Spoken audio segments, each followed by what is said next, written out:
रूस और यूक्रेन की जंग में शिद्दत आ गई। दोनों ममालिक के एक दूसरे पर ताबड़तोड़ हमले। यूक्रेन ने रूस की लाइफलाइन काट दी। यूक्रेन ने रशिया के तकरीबन 22 ऑयल टैंकर्स तबाह बर्बाद कर दिए, जिसके बाद रशिया ने भी यूक्रेन पर खौफनाक हमले किए हैं। तातरीन सूरत हाल के बारे में अजहर अली खान से बात करते हैं। अज़हर भाई, जंग तो बड़ी शिद्दत के साथ चल रही है और यूक्रेन ने तकरीबन 22 वेसल्स जो हैं उन पर हमले किए हैं। ये हमले कहाँ पर किए गए, उनसे कितना नुकसान पहुंचा, उसके अलावा यूक्रेन ने उनकी ऑयल फैसिलिटीज़ पर भी हमले किए हैं और उसके बाद जवाब में रशिया क्या कर रहा है? अच्छा, इसको दो हिस्सों में तोड़ लेते हैं आदिल भाई। सबसे पहले हम यूक्रेन की बात कर लेते हैं। यूक्रेन क्या कर रहा है कि वो ड्रोन अटैक्स कर रहा है और उसने अपनी ड्रोन अटैक्स की शिद्दत को कई गुना बढ़ा दिया है। अब वो पहले कर रहा था 200-300-400 किलोमीटर दूर तक ड्रोन अटैक्स, और ये काफ़ी ज़्यादा होता है। और वो कर रहा था उनकी स्टोरेज फैसिलिटीज़ पे, ऑयल फैसिलिटीज़ पे, ऑयल रिफाइनरीज़ पे, और इस तरह से हमले कर रहा था, और मिलिट्री पे भी साथ साथ कर बिल्कुल। रहा था। लेकिन उसने कहा कि नहीं, मैं इसको बढ़ाऊंगा। वो मीडियम रेंज ड्रोन लेकर आया और 700 किलोमीटर आगे तक जाने लगा, और उसके बाद वो लॉन्ग रेंज ड्रोन्स लेकर आया है और 2500 kilometre inside Russia oil refineries, oil depots, storage facilities और बहुत सारे जो मिलिट्री जो तनसीबात हैं उन पे हमले कर रहा है। उनको तबाह व बर्बाद करके रख दिया उसने, और इतनी बड़ी बड़ी ऑयल रिफाइनरीज़ को निशाना बनाया है अदील भाई कि आप इससे अंदाज़ा करें कि उनकी जो पैदावार है सालाना ख़ाम तेल की, वो है 2 करोड़ मैट्रिक टन से भी ज़्यादा। तो इसको निशाना बनाने का मतलब ये है कि आप बराह रास्त मॉस्को को पे वार कर रहे हैं, आप बराह रास्त प्यूटिन के दिल पे वार कर रहे हैं। अब हुआ ये कि उन्होंने अपनी स्ट्रैटेजी को थोड़ा और चेंज किया, और उन्होंने कहा कि शैडो फ्लीट्स गुजरते हैं ब्लैक सी के करीब से, सी ऑफ अज़ोव में। जी बिल्कुल। शैडो फ्लीट ये कि वो एक ऐसे जहाज़ होते हैं तेल बरदार, जिसको वो रशिया का नाम नहीं देना चाह रहे होते, और वो कहते हैं कि बस एक किसी जहाज़ है, और मुल्क के झंडे के जहाज़ है। तले जो है ना वो जहाज चलता है, जी, उसमें तेल होता है और वो समंदर में जाकर कहीं भी किसी और जहाज में तेल मुंतकिल कर देता है। बिल्कुल। क्योंकि रशिया पर तो पाबंदियां हैं ना ऑयल की, इस तरह की फरोख्त, सरेआम फरोख्त पर। जी, तो अब उन्होंने क्या किया, अच्छा यूरोप में ख़ास तौर पे पाबंदी है। तो अब रशिया ने क्या किया कि अपने शैडो फ्लीट चलाना शुरू किए। तो उन बड़े-बड़े ऑयल टैंकर्स को समंदर में, सी ऑफ अज़ोव में ड्रोन से निशाना बनाया गया, और इतना शदीद हमला किया गया कि पहले 8 जहाज़ के परख़्चे उड़ा दिए गए, और उसके बाद उन्होंने मज़ीद 9 जहाज़ों के परख़्चे उड़ा दिए। उसके बाद मज़ीद 2-3 जहाज़ों को तबाह कर दिया। तो मजमूई तौर पे 22 जहाज़, जिनमें एक में ड्राई कार्गो था, बाकी सब में तकरीबन ऑयल भरा हुआ था, तो उसको तबाह व बर्बाद कर दिया। इंतहाई कीमती उनके जहाज़ थे, और उसमें न सिर्फ फ़िज़ा से आके ड्रोन टकराए, गिरे उसके ऊपर, बल्कि पानी से भी ड्रोन आ रहे थे, पानी में तैरते हुए आ रहे थे। तो असल में नेवल ड्रोन्स भी जो थे उन्होंने भी एक बहुत बड़ा किरदार उसमें अदा किया, और एक बहुत ही बड़ी गहरी चोट उन्होंने पहुंचाई है रशिया को। अब उसके बाद उन्होंने किया कि जो उसकी मिलिट्री साइट्स थी रशिया की, उनको भी निशाना बनाना शुरू किया। फ़ौजी ट्रकों में जिन सामान की तरसील होती है, जो लेके जा रहे होते हैं फ़ौजियों के लिए, उसको बाकायदा निशाना बनाया, इस हद तक कि वो सड़कों पे निकलना ही उन्होंने छोड़ दिया। और उन्होंने कहा कि कोई ना कोई ड्रोन आएगा और हमें या तो फ्रंट से या बैक से आके निशाना बनाएगा। तो अब वो ऊपर देख कर चल रहे होते थे, ट्रक चला रहे होते थे ड्राइवर्स, और जैसे ही उन्हें कोई ड्रोन नज़र आता था वो चलते ट्रक से छलांग लगा देते थे, और वो भाग जाते थे ताकि उनकी जान किसी तरह बच जाए, और फिर ड्रोन आके उनसे टकराता था और तबाह कर देता था।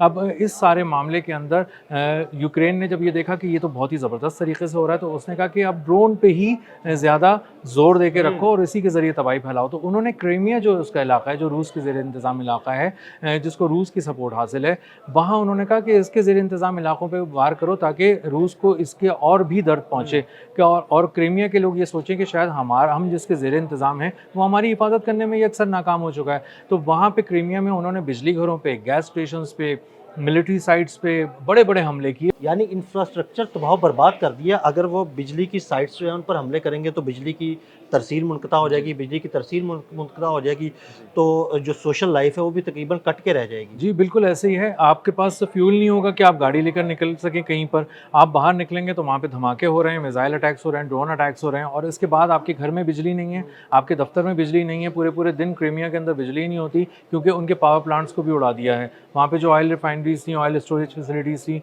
उनको भी तबाह कर दिया उसने। और उसके बाद सबसे अहम बात ये कि जो फ्यूल की सप्लाई रशिया ने क्रीमिया को देने की कोशिश की, उसकी लाइफ लाइन भी काट दी, उसको असल में तबाह कर दिया। जो आप वो फ्यूल सप्लाई जो हो रही थी वहाँ पर भी हमले किए गए। जी, और उससे ये सप्लाई लाइन कट गई, तो अब क्रीमिया के पास ना तेल अपना बचा है, ना वो लेकर आ पा रहा है रशिया से। तो वहाँ पे तेल का बहुत शदीद बहरान हो गया है। पावर हाउसेस के अंदर जो उसके बिजली घर हैं, सारी चीज़ें बहुत ज़्यादा बुरी तरह हिट हुई हैं। अब इसके जवाब में रशिया क्या कर रहा है? अब इसके जवाब में रशिया ये कर रहा है कि उसने बहुत सारे कोऑर्डिनेट्स निकाले और उसने कहा कि सबसे पहले मिलिट्री को नुकसान पहुंचाना शुरू करो। अब उसने यूक्रेन की वो तमाम 5 बड़ी फैसिलिटीज़ तबाह कर दी हैं जो ड्रोन्स तैयार कर रही थी। अच्छा। जी, पाँचों तबाह कर दी हैं। और 5 जो ड्रोन फैसिलिटीज़ उन्होंने तबाह की हैं, मैन्युफैक्चरिंग यूनिट्स आप कह लें, मैन्युफैक्चरिंग प्लांट्स कह लें आप उसको, तो वो लॉन्ग रेंज, शॉर्ट रेंज और मीडियम रेंज के ड्रोन्स तैयार कर रही थी। इसके साथ-साथ उन्होंने वो शिपयार्ड भी उड़ा दिया है जहाँ पर नेवल ड्रोन्स तैयार हो रहे थे। वो ड्रोन्स जो असल में समंदरों में रूस को चैलेंज कर रहे थे और उसके मफादात को निशाना बनाकर तबाह कर रहे थे।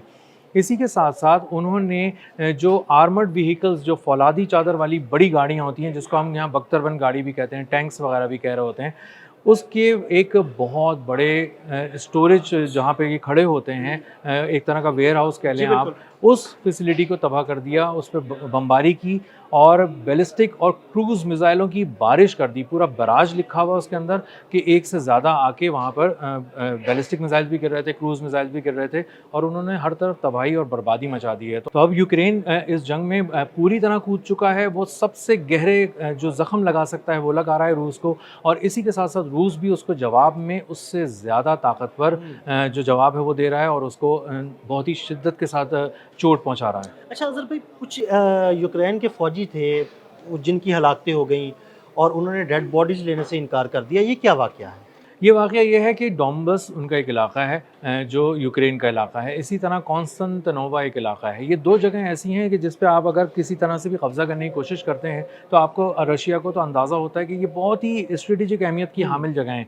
यहाँ पे उन्होंने कब्ज़े के लिए जब एक घुमसान की जंग हुई और उसके बाद यूक्रेन के और रशिया के फ़ौजी आमने-सामने आए, तो कॉम्बैट सिचुएशन के अंदर रूस ने यूक्रेन के फ़ौजियों की लाशों के ढेर लगा दिए। और जब लाशों के ढेर लगा दिए तो उसके बाद फ़ौज पसपा होकर भागी और जो जिस तरह पहुंची, उसके बाद रशिया के साथ बातचीत शुरू हुई। तो उसमें रशिया ने कहा कि हम 6 घंटे के लिए एक सीज़ फायर कर देते हैं, हम इसको ख़त्म कर देते हैं, आप आकर अपने फ़ौजियों के ताबूत हमसे वसूल कर लें, हम फलां जगह पर आते हैं, आप वहाँ से ले लें। तो वहाँ पर इंतज़ार किया जाता रहा। यूक्रेन ने पहले इनकार कर दिया, हम नहीं आएंगे, और उसके बाद वो वहाँ पर जब ताबूत लेकर गए कि शायद वो आ जाएंगे, अभी शायद कह रहे हैं कि नहीं आ रहे, तो वहाँ पे खड़े रहे रूस के फ़ौजी, लेकिन वहाँ पर यूक्रेन की फ़ौज वहाँ पर नहीं पहुँची, अपने साथियों की लाशें लेने के लिए नहीं पहुँची। यानी ज़ेलेंस्की जो है वो अपने फ़ौजियों की लाशें लेने से भी इनकार कर रहा है। जी, उसको इसी के बारे में उसने कहा रूस के एक वज़ीर ने कि इनको ज़िंदा फ़ौजी तो चाहिए ही नहीं थे, मरवाने के लिए अपने फ़ौजी भिजवा देते हैं, और जब उनकी वो लाशों में तब्दील हो चुके हैं तो अब इनको लाशें भी नहीं चाहिए। तो वो अपने फ़ौजियों से बिल्कुल मोहब्बत नहीं करता, मरवा भी रहा है और उसके बाद उनकी बॉडीज़ भी नहीं ले रहा। तो अब उसके प्यारे वहाँ पे ये सवाल कर रहे हैं कि आप हम उनकी बॉडीज़ तो ले आते, और जब रशिया कह रहा था कि हम जंगबंदी करते हैं 6 घंटे के लिए और हम आप पे कोई हमला नहीं करेंगे, तो फिर आपको क्या मुश्किल पेश आ रही थी वहाँ जाने में। तो अब यूक्रेन के अंदर ख़ुद भी एक बहुत ज़्यादा रिज़ाइनमेंट शुरू हो गई, लोग बहुत ज़्यादा परेशान हैं, ज़ेलेंस्की से सवाल कर रहे हैं। और मजमूई तौर पे मैं आपको इसके लॉसेस भी बताता हूँ कि किस तरह के लॉसेस हुए हैं। जो लॉसेस हुए हैं उसमें ज़ेलेंस्की फ़ौरी तौर पे 6.6 अरब यूरोज़ मांग रहा है यूरोप से कि प्लीज़ हमें जंग के लिए दे दो, और जो उसके लॉसेस हो चुके हैं वो 200 अरब डॉलर के अब तक हो चुके हैं। और मैं एक जगह पढ़ रहा था कि अगर उसमें तामीर नौ, बहाली और सारे काम किए जाते हैं तो रिकंस्ट्रक्शन, रिहैबिलिटेशन और इन सारे मामलात के लिए 600 अरब डॉलर दरकार होंगे। तो इसका मतलब ये है कि 4 साल में तबाह बर्बाद हो गया यूक्रेन, और वो सिर्फ यूरोप की, अमेरिका की सपोर्ट पर रूस पर हमले कर रहा है। रूस को बहुत नुकसान हुआ है, अरबों डॉलर्स का उसको नुकसान हुआ है। उसके S-400 तबाह हुए हैं, Su-30 $85 मिलियन का एक तैयारा होता है जदीद, वो भी तबाह किया है उसने, यूक्रेन ने। लेकिन इस तमाम मामले में जब उसको चोट पहुंची है, उसकी ऑयल एक्सपोर्ट्स भी रुक गई हैं, रूस को बहुत ज़्यादा परेशानी हो रही है, 50 से ज़्यादा ऑयल रिफाइनरीज उसकी तबाह की गई हैं। तो इस सब के बावजूद भी रूस खड़ा हुआ है, अपनी मईशत को संभाल के खड़ा हुआ है और ज़्यादा पहले से शिद्दत से वार कर रहा है। तो अब ज़ेलेंस्की को ये लग रहा है कि अगर हमें रूस को घुटनों पे गिराना है तो जिस शिद्दत के हमले हम कर रहे हैं इसको मल्टीप्लाई बाय 4 करना पड़ेगा, 4 से ज़रब देनी पड़ेगी। اور ہمیں پوری قیامت ڈھا دینی ہوگی. اب یہ چھوٹے موٹے حملوں سے کام نہیں ہوگا, اور یہی بات پیوٹن کو بھی سمجھ میں آ گئی ہے, اور پیوٹن اشارہ دے رہے ہیں بہت جلد ایک بہت بڑا حملہ کرنے کا. لیکن چونکہ ان کو حملہ بہت سوچ سمجھ کے کرنا ہے, کیونکہ بالکل بیلاروس کے برابر میں پولینڈ ہے اور وہاں سے یورپ شروع ہو جاتا ہے, تو یورپ اس پہ کیا کرے گا. ابھی نیٹو سمٹ ہوئی تھی, اس کے اندر یورپ یہ اس بات کو ڈسکس کر رہا ہے کہ زیلنسکی کو کیسے سپورٹ کرنا ہے, اور امریکہ یہ دیکھ رہا ہے کیسے سپورٹ کرنا ہے. تو اس لیے اب پیوٹن بہت پھونک پھونک کر قدم رکھ رہے ہیں, لیکن ایک بہت بڑا حملہ یوکرین پہ جو اس کی معیشت کو بھی ہلا دے, جو اس کو عسکری طور پہ بھی ہلا دے, اور وہ جو ایک لائف لائن وہ لے کر بیٹھا ہوا ہے اس کو بھی اڑا دے. ایک اس طرح کی چیز پلان کی جا رہی ہے, اور ان کی ایک FSB جو ان کی سب سے بڑی ایک انٹیلیجنس ایجنسی ہے, خفیہ ایجنسی روس کی, وہ اب اس پہ اوپر کام کر رہی ہے کہ کس طرح ایک ہی دفعہ میں کوئی ایسا گہرا گھاؤ دیا جائے یوکرین کو کہ وہ گر جائے اور اس کے بعد اٹھ نہ سکے. بہت شکریہ اظہر بھائی. اظہر بھائی نے تازہ صورتحال کے بارے میں آپ کو آگاہ کیا. مزید اپڈیٹس کے لیے ہمیں فالو کرتے رہیں. عدیل احمد اور اظہر علی خان کو اجازت دیجیے گا. اللہ حافظ.